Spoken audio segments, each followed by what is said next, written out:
మాఘపురాణం 19వ అధ్యాయం. మునుల వాగ్వాదము. రుద్రుమద మహర్షి జన్నుమునితో ఇట్లు పలికెను. ఓయి వినుము. గోమతీ నదీ తీరమున పవిత్రమైన నైమిసారణ్యం కలదు. అచట బహువిధములైన లతా వృక్షముల గుల్మములు అన్నయో ఉన్నవి. అచట ఉత్తమములైన తపోధనులెందరో నివసించుచుండిరి. తమకు నచ్చిన తపమును యాగమును చేసుకొంచుండిరి. జ్ఞానము వైరాగ్యము ఇంద్రియ నిగ్రహము కలిగి సర్వోత్తములైన వారిలో పరస్పరము నేను ఎక్కువ అనగా నేనే ఎక్కువ అనుచు వివాదం కలిగెను. భృగు మహర్షి నేను తపోనిష్ఠుడను యోగీశ్వరుడను, నన్ను మించిన వారెవరున్నారని అనెను. గౌతముడు నేను అందరికంటే పెద్దవాడను, బ్రహ్మకల్పము పూర్తి వరకు తపం చేసిన వాడను, నేనే గొప్పవాడనని పలికెను. లోమసుడను ముని నాకు సమానుడు లేడు, నేను మునులకు గురువని ప్రకటించెను. గార్గ్యుడను ముని సభలో నిలబడి వేద శాస్త్రాదులన్నీ నాకు వచ్చును, కావున నేనే ఉత్తముడనని అనెను.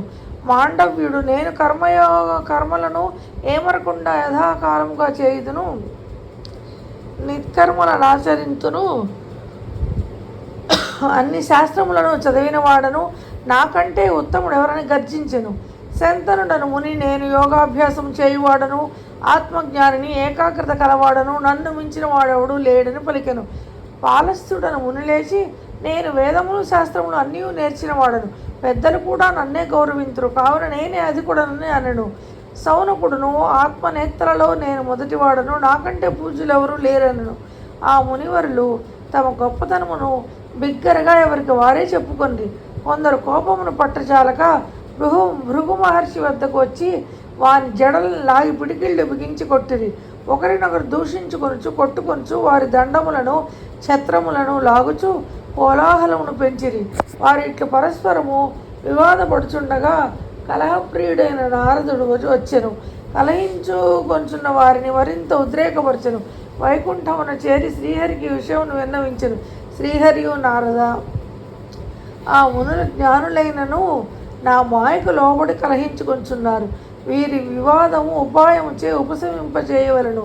నాకు ఇష్టులైన సనక సనందన సనత్కుమార సనత్ పూజాతులను వారిని వివాదపడుతున్న మునీశ్వరుల వద్దకు పంపుదురు. వీరు నలుగురును ఎల్లప్పుడూ 5 సంవత్సరముల వారుగానే ఉందురు. వీరి బాల్యమున చతుర్యుగములు ఎన్నో మార్లు గడిచినవి, యుగాలే. వీరితో పాటు వృద్ధుడు బుద్ధిశాలికు మార్కండేయుని కూడా పంపుదురు. అతడు సప్తమహాకల్పములు జీవించువాడు. మునులకు మార్కండేయునకు వివాదము జరుగును. నారద, నీవును అచ్చటకు పోయి చూడుము అని పంపెను. మార్కండేయ మహర్షి వివాదపడుచున్న మునుల వద్దకు వచ్చెను. కొత్తగా వచ్చిన మార్కండేయ మహర్షిని చూసి వివాదపడుచున్న మునులు వివాదమును ఆపి అస్పష్టములైన మాటలతో వారికి గౌరవం చూపిరి. మార్కండేయుడును వారిని అందరినీ కుశల ప్రశ్నాధికములతో శాంతపరిచెను. ఇట్లు కొంతకాలం గడిచెను. కొంతకాలం గడిచిన తర్వాత బ్రహ్మజ్ఞానులకు సనక సనందాది మునులు నలుగురును అచ్చటకు శ్రీహరిని కీర్తించుచూ వచ్చిరి. మార్కండేయ మహర్షి వారిని చూచి ఎదురు వెళ్ళి నమస్కరించి అర్ఘ్యపాదాజ్యులతో పూజించెను. వారి పాదములు కడిగి నీటిని తలపై చల్లుకొనెను. ఇట్లు తమకు పాదాభివందనము చేసి గౌరవించుచున్న మార్కండేయుని చూచి సనకాది మునులు ఆశ్చర్యపడి ఇట్లనిరి. మార్కండేయ మునీంద్ర, నీవు వయోవృద్ధుడవు, మునులలో ఉత్తముడవు, సప్తమహాకల్పములు నీ ఆయుష్కాలము. ఇట్టి నీవు బాలురమైన మాకు నమస్కరించి పాదోదకమును నీపై తలపై చల్లుకొంచున్నావేమి? వృద్ధులు బాలురకు ఎదురు వెళ్ళుట నమస్కరించుట చేయరాదని శృతివాక్యం ఉన్నది కదా, మేము 5 ఏండ్ల వారమే కదా అని పలికిరు. ఇట్లా సనకాదులు పలికిన మాటలను విని మార్కండేయ మహర్షి ఇట్లను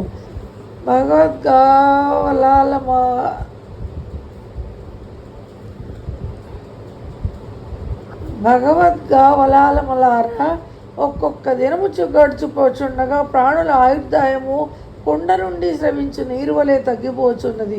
21 కల్పములు జీవించినను మృత్యువు తప్పదు. ఇంద అసత్యము లేదు. ఎక్కువ వయసు ఉండుట వలన ప్రయోజనమేమి? వేదశాస్త్రములను చదువుట చేత లాభమేమి? యోగమును పాటించుటచే ఉపయోగమేమి? తపము చేత కర్మానుష్ఠానము చేత ప్రయోజనమేమి? జ్ఞానహీనుడు చిరంజీవి అయినచో వచ్చిన ప్రయోజనమేమి? నిరర్థకముగా కాలము గడుచుట దుష్టుల జీవనం గడిచిపోచున్నది. జ్ఞానమును సంపాదించువాడే ఎక్కువగా వ్యర్థముగా అజ్ఞానియే ఎక్కువ కాలం గడిపిన వారి గొప్పతనం ఏమున్నది? వినాశకాలము దాపురించినప్పుడు ప్రాణిలోకము భయమునంది తాను చేసిన కర్మఫలము అనుభవించి మరల జన్మించును.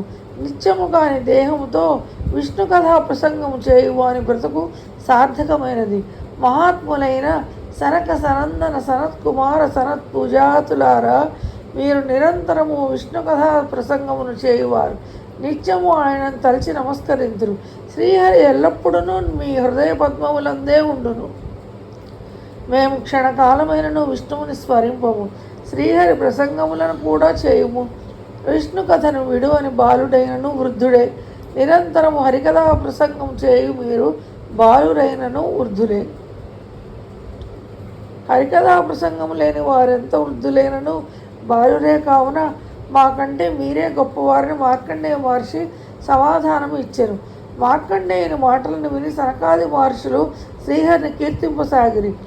వారి మాటలను వించున్న మునులు తమలో తాము ఎక్కువ తక్కువ అనుకున్నట మూర్ఖత్వముని గమనించుకొని సిగ్గుపడిరి. వారందరూ మార్కండేయ మహర్షికి సనకాది మునులకు పాదాభివందనం చేశారు. మేము మీ వలన విష్ణు కథా ప్రసంగ విలువలను తెలుసుకుంటే కావున విష్ణు భగవాన్ని మహిమ నెరుగ శక్తి ఉందని ప్రార్థించిరి. నారదుడు శ్రీహరి వద్దకేగి జరిగిందని చెప్పిరి. అప్పుడు శ్రీహరి వ్యాసరూపమున సూతునకు సర్వశ్రుతుల జ్ఞానమును బోధించెను. సూతుని వలన మునులు మొదలగు వారందరూ శృతుల సారము నెరిగిరి. సౌనకుడు మొదలగు అహంకారము మొదలైన మనోవికారములను విడిచి ప్రశాంత చిత్తులే పరమేశ్వర జ్ఞానము పరమేశ్వర చింతనము కలిగి ఉండిరి. హారకేయూరాది భూషణములు తమ తమ విభిన్న రూపములను అందినను కరిగిపోయి తొదకు తమ మూలధాతువైన సువర్ణముగా అయినట్టు ప్రాణులను తమ తమ కర్మ విశేషమును అనుసరించి వివిధ రూపములు పొంది తొదకు పరమాత్మ భావమునే చేరును. వేదాంగములను సర్వశాస్త్రములను అభ్యసించి పరమాత్మ మాహత్యము నెరిగిన పరమాత్మ చింతనము చేసి భగవద్ అనుగ్రహము పొందుటయే జ్ఞానమునకు ఫలితము. మాఘమాసాది వ్రతములు భగవచ్చింత నేను నిరంతరముగా అలవాటు చేసి జీవులను తరింపచేయును. నేడు జన్మునీశ్వర, మాఘమాస వ్రతాచరణ భగవచ్చింతనమును జీవికి అలవాటు చేయును. అట్టి చింతనం వలన ప్రాణి ఇహలోక సుఖములను పరలోకములను దుష్కర్మ క్షయమును సత్కర్మాచరణ ఫలమును పొంది భవసాగరమును తరించును. మునుల అహంకారమును మార్కండేయముని వినయ వివేకములను సనక సనందాదుల మహత్యమును పరిశీలించి ప్రాణి వినయము భవచ్చింతనము జ్ఞానఫలములను ఎరిగి ఆచరించి భవసాగరమును దాటవలను సుమా అని ఋతుమద మహర్షి వివరించెను. మాఘపురాణం 19వ అధ్యాయం సంపూర్ణం.